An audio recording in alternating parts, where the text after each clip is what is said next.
우리 옆에 있는 거 인사하겠습니다. 말씀의 은혜 많이 받으세요. 말씀의 은혜 많이 받으세요.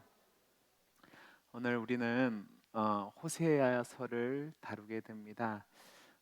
호세아 선지자는 성경에 나오는 선지자들 중에서 주전 8세기경 북왕조 이스라엘에서 활동했던 선지자 중에 한 명입니다.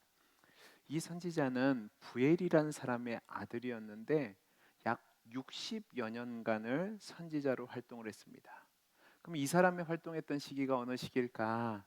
남유다 왕궁으로 보면 우시야, 요담, 아하스, 히스기야 왕이 통치하던 시대고, 북왕조로 보면 여로보암 2세로부터 시작해서 마지막 왕이었던 호세아 왕까지 시간 가운데 사역을 했습니다.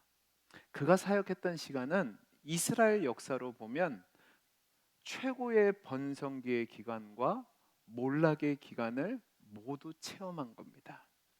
특별히 그가 선지자로 주되게 활동했던 시기는 북왕조 이스라엘의 여로보암 2세 때인데요.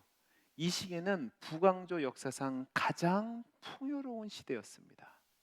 가장 풍요로운 시대에 선지자로 활동을 한 건데, 제가 왜 이 배경을 말씀을 드리냐면 오늘 설교에서 우리가 중요하게 다룰 내용이 있기 때문에 그렇습니다. 이때 당시 북왕조 이스라엘 백성들은 분명히 명목상으로 보면 하나님의 백성이었습니다. 그런데 이 시기에 북왕조 이스라엘 백성들의 모습을 보면 하나님 백성다운 모습이 전혀 없었습니다. 그리고 호세아 시대에 많은 선지자들이 예언한 대로 이들은 하나님을 떠나 우상을 섬기고 불의와 악을 행함으로 말미암아 결국은 멸망을 당하게 됩니다. 근데 그 시간 속에서 호세아가 주된 사역을 할 때는요, 제가 앞에서도 말씀드렸던 것처럼 북이스라엘 왕조의 역사상 가장 부유할 때입니다. 여러분에게 질문을 하나 드려보겠습니다. 여러분은 부와 재물이 많은 것을 복이라고 생각합니까? 아니면 저주라고 생각하십니까? 복이요. 저주요. 분명히 성경은 뭐라고 얘기하냐면 하나님이 복과 부와 재물을 복으로 주셨다고 얘기합니다. 하나님이 이스라엘 백성이 가나안 땅에 들어갈 때에 신명기 8장에서 이스라엘 백성을 앞에 두고 하신 말씀이 있습니다.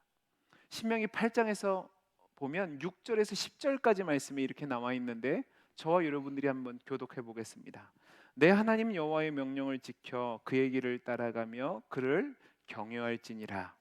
내 하나님 여호와께서 너를 아름다운 땅에 이르게 하시나니 그곳은 골짜기든지 산지든지 시내와 분천과 샘이 흐르고 밀과 보리의 소산지요 포도나무와 무화과와 석류와 감람나무와 꿀의 소산지라. 내가 먹을 것이 모자람이 없고 내게 아무런 부족함이 없는 땅이며 그 땅의 돌은 철이요 산에는 동이 캘 것이라. 같이 읽습니다. 내가 내가 먹어서 먹어서 배부르고 배부르고 내 내 하나님 하나님 여호와께서 여호와께서 옥토를 옥토를 내게 내게 주셨으므로 주셨으므로 말미암아 말미암아 그를 그를 찬송하리라. 찬송하리라. 여러분, 하나님이 이스라엘 백성에게 가나안 땅을 복으로 주셨다고 얘기합니다. 그러면서 그 땅을 어떤 땅이라고 얘기하냐면 골짜기와 산이든지 시내와 분천과 샘이 흐르는 아름다운 땅이라고 얘기하고, 여기 보면 이스라엘의 7대 소산물이 나옵니다. 밀과 보리와 포도와 무화과와 석류와 감람나무와 꿀이 나오는데, 여러분 여기서 얘기하는 꿀은 우리가 생각하는 벌꿀이 아니고요, 대추야자를 이야기하는 겁니다. 대추야자가 다말이라는 단어로 히브리어 쓰는데 그걸 짜면 꿀이 되는 거예요.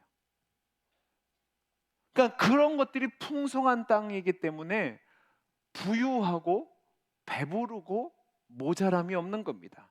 거기에다 철과 동이 많이 난다는 얘기는 뭐냐면 무기를 만들 수도 있는 것이고 또 불을 창출할 수도 있는 겁니다. 그러니까 하나님이 이스라엘 백성에게 그들을 가나안 땅으로 주시면서 하신 약속이 뭐냐면 부유하고 번성하고 창대하게 될 거라는 거죠.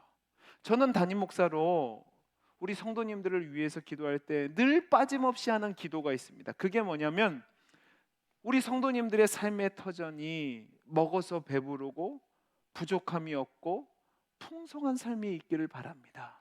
하나님이 건강의 복도 주시고 명예의 복도 주시고 자녀의 복도 주시고 기업의 복도 주시고 인간관계의 복도 주시고 또 우리나라가 안정되어서 우리 성도님들의 삶이 경제적으로 어려움 당하지 않고 물질 때문에 힘든 일 당하지 않기를 위해서 늘 기도합니다. 저는 저와 여러분들이 하나님이 주신 물질의 복 받기를 간절히 소원합니다. 안 하시면 할 수 없고요. 근데 저는 왜 이 기도를 하냐? 목사가 세속적이라 해서 그런 기도할 거예요. 아니요. 분명히 하나님이 물질의 복을 주시는 분이기 때문에 그렇습니다. 그런데 성경을 보면 또 다른 얘기가 있습니다. 누가복음 6장 24절에서 26절 말씀을 보면 이렇게 되어 있습니다. 우리 같이 한번 읽어볼까요? 시작. 그러나 화 있을진저 너희 부유한 자여 너희는 너희의 위로를 이미 받았도다. 화 있을진저 너희 지금 배부른 자여 너희는 주리리로다. 화 있을진저 지금 웃는 자여 너희가 애통하며 우리로다. 모든 사람이 너희를 칭찬하면 화가 있도다. 그들의 조상들이 거짓 선지자들에게 이와 같이 하였느니라. 여러분, 예수님이 뭐라고 하고 계시죠? 화 있을 자여, 부유한 자여, 배부른 자여, 웃는 자여, 칭찬을 받는 자라고 얘기합니다. 여러분, 악담같이 들리지 않으십니까? 왜 예수님이 우리가 생각할 때에 하나님이 주신 복을 받는 것과 같은 자들을 향해서 이렇게 화 있을진저라고 하시면서 악담을 퍼붓고 계신 걸까요? 우리 예수님이 못 가진 분이라서 그런 걸까요? 저는 지금 우리 사회를 보면 좀 걱정스러운 부분이 있습니다. 그게 뭐냐면 부유한 사람에 대해서 너무도 나쁜 시각으로 보는 겁니다. 마치 프롤레타리아 혁명이 있을 때처럼 가진 자, 힘 있는 자를 죄인 취급하는데 사회 악인 것처럼 얘기하는데 여러분, 이거는 정당하지 않습니다. 예수님이 지금 가난한 자와 헐벗은 자와 굶주린 자와 소외된 자들과 함께 있어서 그런 시류를 따라서 사람들의 마음을 얻기 위해서 이 말씀을 하신 것이 아니란 말입니다. 여러분, 예수님은 분명히 가난한 자, 소외된 자, 약한 자들을 외면하지 않고 사랑하셨습니다. 그러나 동시에 부유한 자, 명망 있는 자, 성공한 자, 권력 있는 자와도 친구가 되셨습니다. 아리마다의 사람 요셉도 그랬고 나다나엘도 그랬고 삭개오도 그랬습니다. 자, 그러면 무엇이 문제죠? 그것은 부유함이 하나님과 상관이 없으면 문제가 되는 겁니다. 여러분, 우리 예수님은 돈과 재물이 하나님이 주신 선물이란 걸 누구보다도 더 잘 알고 계셨습니다. 그러나 사람들이 이 돈과 재물의 마음을 뺏기면 하나님을 잊어버리고 그들의 마음을 사로잡아서 하나님 없이 그들의 인간성 자체를 파괴시킬 수 있기 때문에 우리에게 이런 경고를 주신 거죠. 예수님은 인간이 재물과 하나님을 겸하여 섬길 수 없다고 경고하시면서 돈이, 재물이 하나님 자리까지 올라와서 그것을 따라가게 되면 그것은 우상 숭배가 되고 그 상황에서 누리는 부와 재물은 복이 아니라 저주가 된다고 말씀하시는 겁니다. 그러면 우리 주님이 원하시는 뜻이 뭐냐? 주님이 우리에게 물질을 주시기를 원하고 또 부를 주시기를 원하지만 그것의 마음을 뺏기는 인생이 아니라 하나님만으로 만족하는 인생이 되기를 원하시는 겁니다. 성경은 부자에 대해서는 굉장히 경고의 말씀을 하지만 부요한 자에 대해서는 복이라고 말씀합니다. 부자와 부요함은 제가 다르다고 말씀드렸죠. 부자는 그 부를 자기만을 위해서 쓰는 사람이라면 부유한 자는 많은 돈을 가졌지만 겸손하고 내 것을 다른 사람에게 나눠주고 그 부를 사리사욕을 위해서 사용하는 것이 아니라 하나님 나라의 영광을 위해서 바나바와 같이 어렵고 힘든 자들에게 나눠줌으로 말미암아 위로를 베푸는 자가 부유한 자인 거죠. 저는 저와 여러분이 하나님 나라의 부유한 자가 될 수 있기를 간절히 소원합니다. 문제는 이게 쉽지 않다는 겁니다. 제가 앞서서 신명기 8장의 말씀을 살펴봤는데 그 말씀 뒤에 보면 이런 말씀이 바로 경고로 붙어 나옵니다. 12절부터입니다. 내가 먹어서 배부르고 아름다운 집을 짓고 거주하게 되며 또 내 소와 양이 번성하여 내 은금이 증식되며 내 소유가 다 풍부하게 될 때에 내 마음이 뭐요? 교만하여 내 하나님 여호와를 잊어버릴까 염려하노라 라고 되어 있습니다. 여러분, 부자이면서 오직 하나님만을 신뢰하며 하나님만으로 갈망하는 사람이 얼마나 많이 있겠습니까? 그러니까 성경은 부자가 천국에 들어가는 것이 낙타가 바늘길을 통과하는 것보다 어렵다고 말씀하시는 거죠. 여러분, 지금 호세아 선지자가 활동할 때에 북왕조 이스라엘 모습이 이랬다는 말입니다. 여러분, 열왕기하 14장 23절에서 28절까지 말씀을 보면 호세아 시대를 여로보암 2세 시대를 집약해서 해놓은 말씀이 있는데 우선 23절을 한번 보실까요? 23절을 보시기 바랍니다. 23절을 보면 여로보암이 사마리아에서 왕이 되어서 41년간을 다스렸다고 얘기합니다. 근데 24절 보세요. 여호와 보시기에 뭐요? 악을 행했다라고 얘기합니다. 그러면서 느밧의 아들 여로보암의 죄를 떠나지 아니했대요. 근데 25절 말씀부터 한번 같이 읽어보겠습니다. 시작. 이스라엘 하나님 여호와께서 그의 종 가드헤벨 아미떼의 아들 선지자 요나를 통하여서 하신 말씀과 같이 분명히 잘 보세요.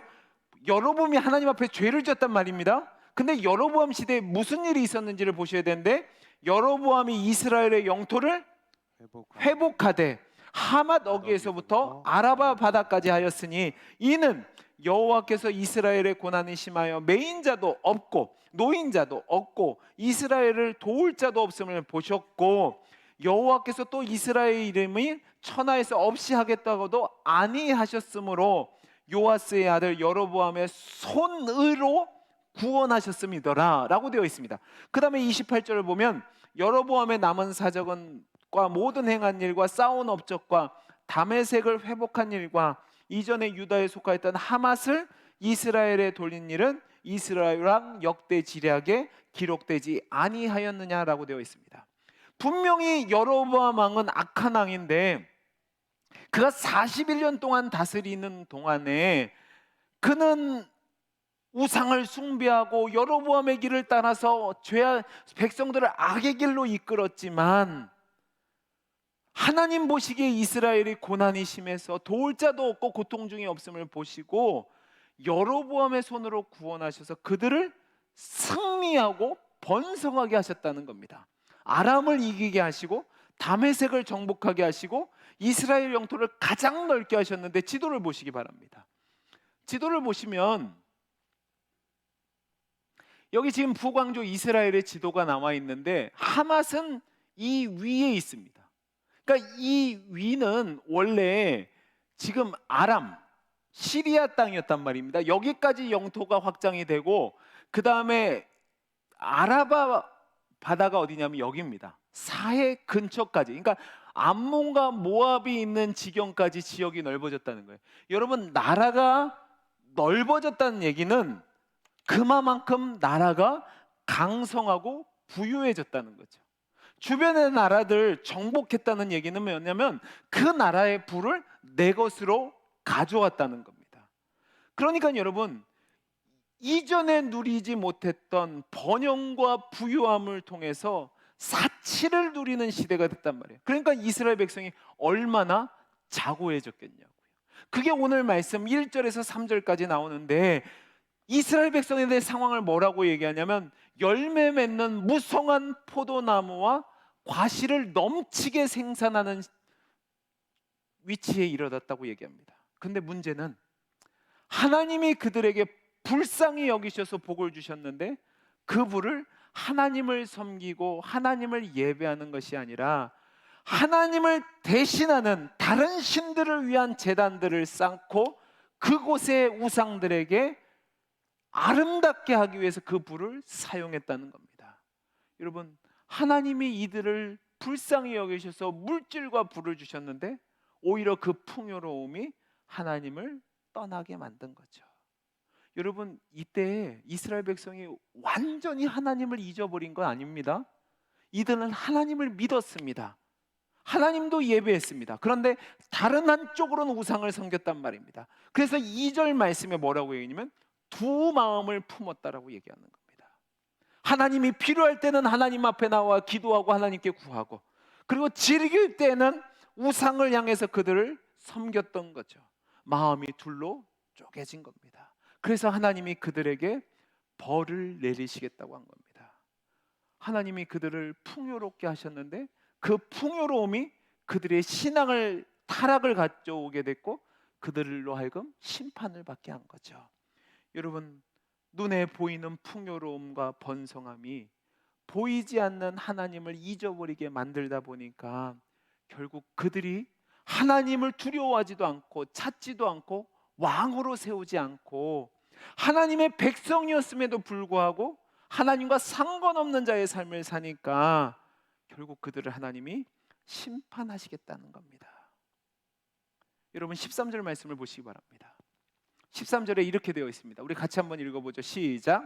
너희는 악을 밭가라 죄를 거두고 거짓 열매를 먹었나니 이는 내가 내 길과 내 용사의 많음을 의뢰하였습니다. 여러분, 호세아를 통해서 하나님이 하신 말씀이 뭐냐면, 야, 니네가 그 부유함을 가지고 악한 일을 저지르고 죄를 저지르는데 내 길과 내 용서의 많음을 의뢰했다는 게 뭐냐면, 여러분, 너가 너 건강을 신뢰하고 너가 너 재산을 신뢰하고 너가 내 능력과 권력과 힘을 신뢰하고 내 잘난 자식들을 신뢰하고 네가 가진 힘을 신뢰했구나, 그것을 자랑했구나, 그리고 그것 가지고 죄 지었구나, 이 말씀하는 겁니다. 하나님은 이런 악한 상태에 있는 이스라엘 백성을 향해 뭐라고 얘기하냐면 12절 말씀을 보시면 묵은 땅이라고 얘기합니다. 여러분, 묵은 땅은 어떤 땅을 얘기하냐면 경제학되었다가 버려져서 사용하지 않아서 더 이상 쓸모없게 된 땅을 말합니다. 과거에는 풍성한 소출로 사람들을 기쁘게 했던 땅인데 지금은 방치되어서 단단해지고 돌멩이가 있고 잡초가 무성한 땅을 묵은 땅이라는 겁니다. 이 묵은 땅은요, 보기에 아름답지도 않고 열매를 맺지도 못하고 또 하나님이 주신 것을 가지고 낭비하는 것이 특징입니다. 지금 이스라엘 백성의 마음 상태가 그렇다는 거죠. 하나님이 그들에게 복을 주셔서 풍성한 열매를 주셨는데 마음은 죄로 말미암아 딱딱하게 굳은 묵은 땅이 됐다는 겁니다. 그러면 이제 여러분에게 질문을 하고 싶은 것이 있습니다. 여러분의 마음 상태가 어떠냐 하는 겁니다. 여러분, 이 세상의 이치는 가만히 방치하면 좋은 것이 없습니다. 여러분, 제가 물을 마셨습니다. 생수입니다. 깨끗한 물입니다. 이 물을 제가 일주일 동안 놔두면 어떻게 될까요? 이거 요다해로 놔뒀다가 제가 다음 주에 이 물을 먹으면 어떻게 될 것 같으십니까? 괜찮을 수도 있습니다. 근데 이 물이 상하겠죠. 그러면 안 좋겠죠. 물도 그런데 땅도 마찬가지입니다. 여러분, 제가 우리 아버지가 농사를 짓는 것을 봐서 합니다. 저희 아버지가 지금은 이제 땅이 좀 있으신데 그때는 땅이 없으니까 성도들 뭔가를 나눠주고 싶은데 땅이 없으니까 어떻게 했냐면 야산을 일궜습니다. 그 야산을 일군데 그 버려진 땅이 한 300평 정도 됐는데요. 그 땅을 일구는 데만 5년이 걸렸습니다. 봄이 되면 온 가족이 달라붙어서 땅을 파서 돌을 다 끄집어내고 잡초와 잡목의 뿌리를 다 뽑았습니다. 여름이 되면 저희 아버지가 저희를 저 멀리 물이 없으니까 그 약수터에 가서 물을 길러 오게 하셨어요. 그래서 물을 주게 했어요. 그리고 가을이 되면요, 저랑 동생을 산으로 끌고 가셨어요. 왜 산으로 끌고 간 줄 아십니까? 낙엽 끌고 모아서 낙엽 준다고. 겨울이 되면 뭐 시킨 줄 아세요? 여러분, 그때 제가 고등학생 때예요. 고등학생 때인데 저랑 동생을 리어카를 끌고 어디로 가냐면 젖소 농장으로 끌게 합니다. 거기서 똥을 받아요. 저랑 동생이 그거 끌고 오는데 얼마나 창피했는 줄 아십니까? 근데 그거를 5년 넘게 했다고요. 그러니까 그 버려진 땅에서 열매가 맺어지기 시작하는데요, 여러분. 주변 사람들이 다 탐내는 땅이 됐어요. 근데 저희 아버지가 이제 땅을 마련하게 됐단 말입니다. 땅을 마련하니까 이제 힘도 없고 그 넓은 땅에 있으면 굳이 이 땅을 쓸모가 없잖아요. 그래서 이 땅을 그냥 냅뒀습니다. 제가 몇 년 뒤에 이 땅을 가니까요, 이전에 그 땅이 아니에요. 사람들이 쓰레기도 버리고요, 그 위에 땅이 단단해지니까 뭐만 있냐면 잡초만 있는 거예요. 저는 그걸 봤습니다. 오늘 말씀의 묵은 땅이 바로 그 얘기를 하는 겁니다. 여러분, 우리의 마음 상태를 한번 점검해 보기를 원합니다. 우리가 처음 예수님 믿었을 때는 예수님 때문에 영혼의 기쁨의 샘물이 솟아나고 말씀만 들어도 감사와 감격이 있고 주님에 대한 갈망이 있었습니다. 그리고 주님 일이라면 모든 것을 뒤로 하고 하나님이 좋으니까 그 일에 힘썼습니다. 근데 어느 순간부터 부유해지고 문제가 없어지고 편안해지고 여러 가지 핑계들을 대기 시작합니다. 나이가 먹었으니까, 남편이 반대하니까, 그리고 자녀들이 문제가 있으니까, 바쁘니까 영혼에 대한 관심이 사라지기 시작합니다. 분명히 주일날 교회하러는 나옵니다. 근데 그 신앙은 습관화된 신앙입니다. 예배는 드리지만 내 마음은 주식에 가 있고 코인에 가 있고 자녀들의 미래에 가 있고 친구들에게 가 있고 어쩔 수 없이 교회는 나오는데 의무방어전입니다. 행여라도 벌 받을까 봐.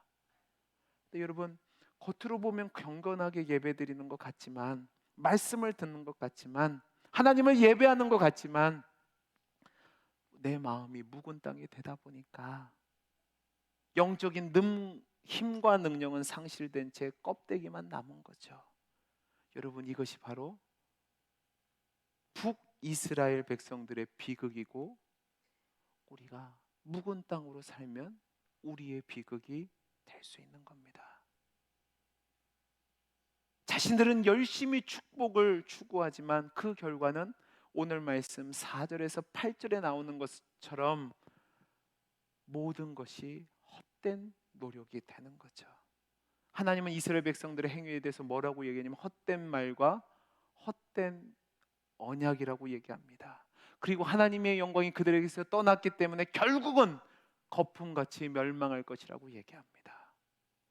사랑하는 성도 여러분, 진정한 믿음이 없으니까 그들이 하나님이 복으로 주셨던 부요함과 번성함도 복이 되지 않는 것이 되는 겁니다.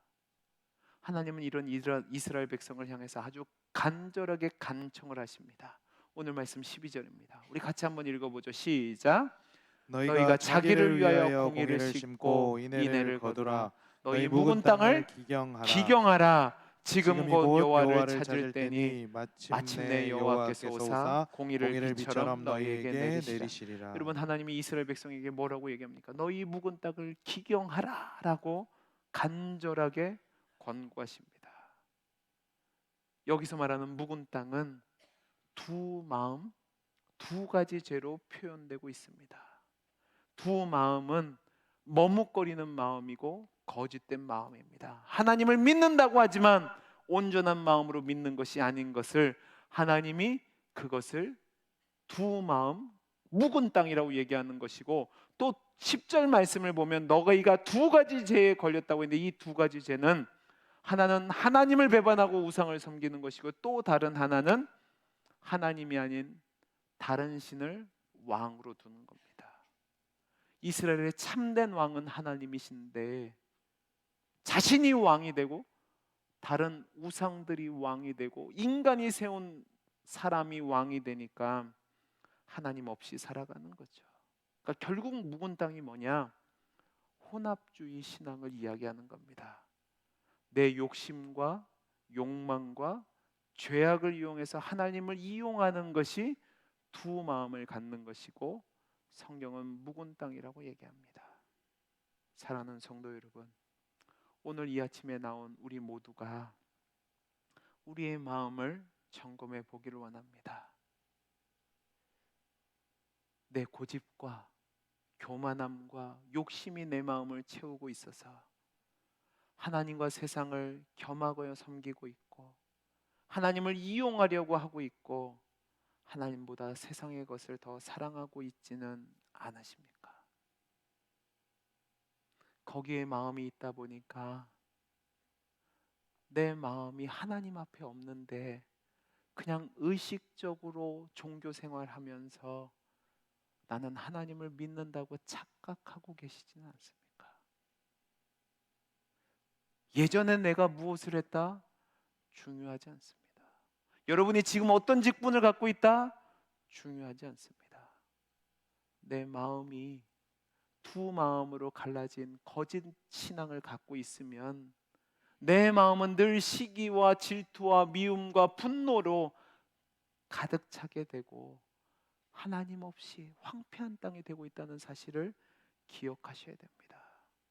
오늘 말씀을 통해서 하나님이 우리에게 너희 묵은 땅을 기경하라고 말씀하십니다. 그러면 어떻게 하는 것이 묵은 땅을 기경하여 정말로 우리 마음이 옥토와 같이 될 수 있을까? 하나님 우리의 단단히 굳은 땅을 갈아엎고 잡초를 뽑아내고 돌멩이들을 걷어내고 옥토와 같은 참 믿은 상태로 가라고 하는데, 그 방법을 12절에서 얘기합니다. 여러분 12절을 다시 보시기 바랍니다. 너희 묵은 땅을 기경하라. 지금이 곧 뭐라고요? 여호와를 찾을 때니라고 되어 있습니다. 여러분 지금 중요한 것은 저와 여러분이 여호와를 찾을 때라는 사실입니다. 내일로 미루지 마시고 지금 우리의 묵은 땅을 뒤집어 엎어 부드러운 옥토로 만들라는 겁니다. 거짓된 믿음, 위선된 믿음을 가지고 세상에 잠시 잠깐의 것에 만족을 느끼고 거기서 죄악된 길로 가는 이스라엘 백성들을 향해 하나님이 징계하기로 마음을 먹었어요. 반드시 공의와 정의의 심판을 내리실 거예요. 그 전에 참된 믿음으로 돌아와야 된다는 거죠. 여러분 거짓 믿음은 보이는 것에 인생의 목표를 두고 거기에 가치를 두는 겁니다. 그러니까 보이지 않는 하나님을 갈망하지 않고 거기에 만족이 없는 거죠. 보이는 잠시 잠깐의 축복에 놀아나고 거기에 목숨을 걸고 거기에 안주하는 겁니다. 근데 여러분 우리의 마음을 기경하고 여호와를 안다는 것, 그것은 방향성이 바뀌는 겁니다.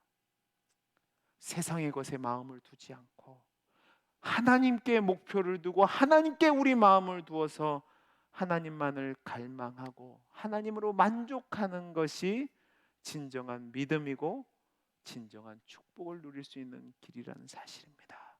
여러분 우리가 지금 누리는 눈에 보이는 것들은 하나님이 주신 선물이에요. 근데 우리는 자꾸 그 선물에 매달리지 선물을 주신 하나님을 놓치는 경우가 많이 있습니다. 여러분에게 주신 그 축복에 매달리지 말고 축복을 주시는 하나님을 향해 나아갈 때 하나님이 주신 그 복이 진정한 축복이 된다는 사실을 믿으시기 바랍니다. 여러분 저와 여러분이 진정으로 하나님을 믿는 참된 신앙이 되기를 간절히 소원합니다. 참된 신앙은 두 마음이 아닙니다. 하나님만을 갈망하고 하나님을 향해 나아가는 것이, 하나님으로 만족하는 것이 참된 신앙이고, 참된 복은 그 하나님을 사랑하기 때문에, 하나님으로 말미암아 만족하기 때문에, 하나님으로 말미암아 감사하기 때문에 어떠한 상황 속에서도 성도로 살아가는 것이 참된 축복이라는 겁니다. 여호와를 찾는다는 것은 여호와를 아는 것이고, 여호와를 안다는 것은 여호와를 사랑하는 것입니다. 하나님을 알고 사랑하니까 하나님 뜻대로 내가 나아가게 되는 거죠.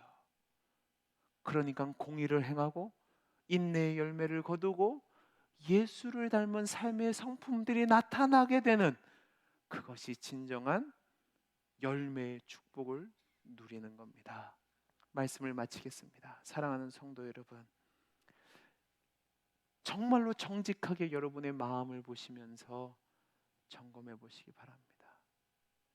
여러분의 마음은 옥토입니까? 아니면 묵은 땅입니까? 묵은 땅이 됐다면 왜 묵은 땅이 되셨습니까? 혹시 하나님이 주신 그 복 때문에 배부르다, 등 따숩다, 힘 있다, 부족함이 없다, 그것 때문에 하나님을 잊어버리고 거기에 함몰되어서 하나님 없는 인생으로 말미암아 묵은 땅이 되지는 않으셨습니까? 제가 다시 한번 말씀드리지만 과거는 중요하지 않습니다.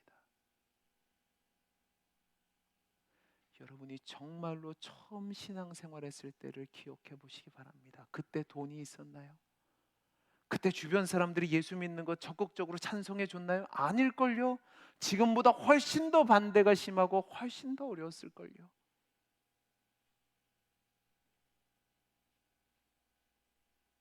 여러분, 우리가 참된 믿음을 가지면 사슴이 시냇물을 찾아 이산저산을 헤매는 것처럼 하나님만을 갈망합니다. 그것이 진정한 믿음이란 사실을 기억하시기 바랍니다. 그리고 하나님께 집중하고 하나님만을 사랑할 때에, 그 참된 믿음 가운데 있을 때에 우리는 하나님이 주시는 참된 축복을 누릴 수 있습니다. 잠시 잠깐에 누리는 것이 복이 아니란 말입니다. 진짜 복은 하나님만으로 만족하는 겁니다. 여러분 마음이 옥토가 되기를 간절히 소원합니다. 혹시 잠깐 묵은 땅처럼 되셨다면 늦지 않았습니다. 지금이 여호와께로 돌아갈 때입니다. 묵은 땅을 기경하시는 은혜를 구하시고 그로 말미암아 하나님이 주시는 이 세상에 주지 못하는 진정한 하늘의 축복을 누리며 살아가는, 그리고 아름다운 믿음의 열매를 맺어가는 저와 여러분이 될 수 있기를 간절히 소원합니다. 기도하겠습니다. 사랑이 많으신 하나님 아버지, 우리의 마음이 옥토가 되기를 원합니다. 묵은 땅이 되었다면 기경하게 하시고 더 힘을 내서 하나님만으로 갈망하는 우리 모두가 되게 해 주옵소서. 은혜 주시기를 소원하며 사랑 많으신 예수님 이름으로 기도하옵나이다. 아멘.